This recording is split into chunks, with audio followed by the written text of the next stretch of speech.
The university is being called upon to educate previously unimagined numbers of students, to respond to the expanding claims of national service, to merge its activities with industry as never before.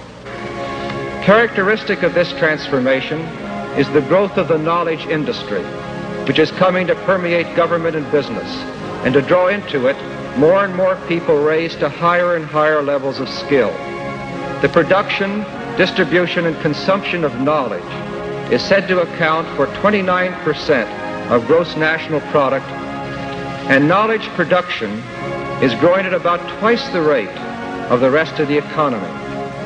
What the railroads did for the second half of the last century and the automobile for the first half of this century may be done for the second half of this century by the knowledge industry, and that is to serve as the focal point for national growth.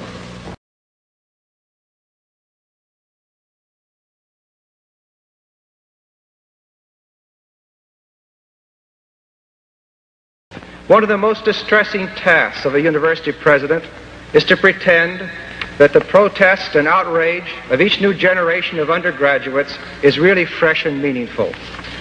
In fact, it is one of the most predictable controversies that we know.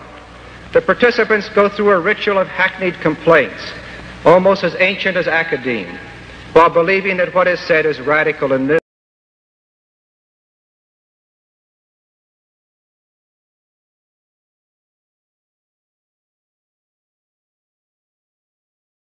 The two most favorable governors in university history were Earl Warren and Pat Brown. Yeah. And so we had favorable governors who appointed good regents. At a time there was a lot of federal money, at a lot of time there was a lot of state money.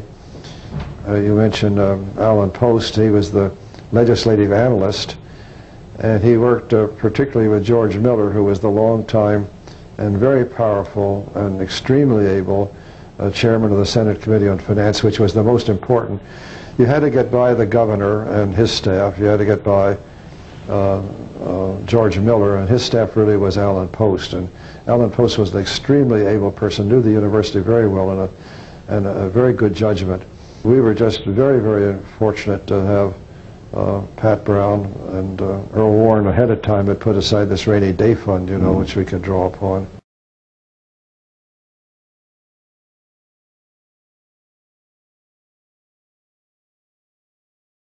It's awful hard to say where the university stands today. You could say on one, never been better off. The fact that we now have 6 members of our 8 general campuses in the AAU, and out of the top 14 public universities in the nation, 7 of them are campuses of the University of California. Out of the top 14 in the nation, judged this way among the publics. The University of California academically there's no question that it's a leading university. So from that point of view, the university couldn't do better than it's doing at the present time, but the situation isn't good. The financial situation is very bad. Higher education all over the country is falling in priority. Prisons are put ahead of us. Our real competition is now with the prisons. So we're in direct competition with prisons. And now you can say, you know, what's the future of a society when that society starts putting more priority to prisons, tying people up in prisons and into higher education?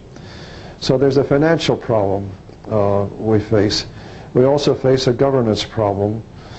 There is, in my mind, also some question how much the university can hold together. Now, Bob Sproul's great theme was one university, and I believe in it.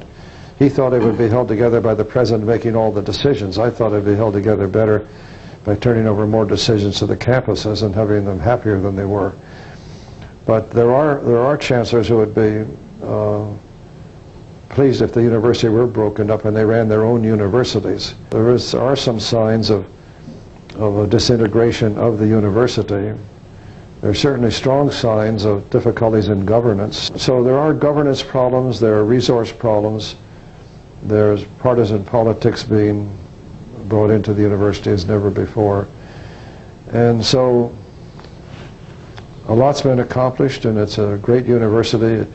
It's shown its ability to overcome a lot of problems in its history, but it certainly faces some now which are going to test it.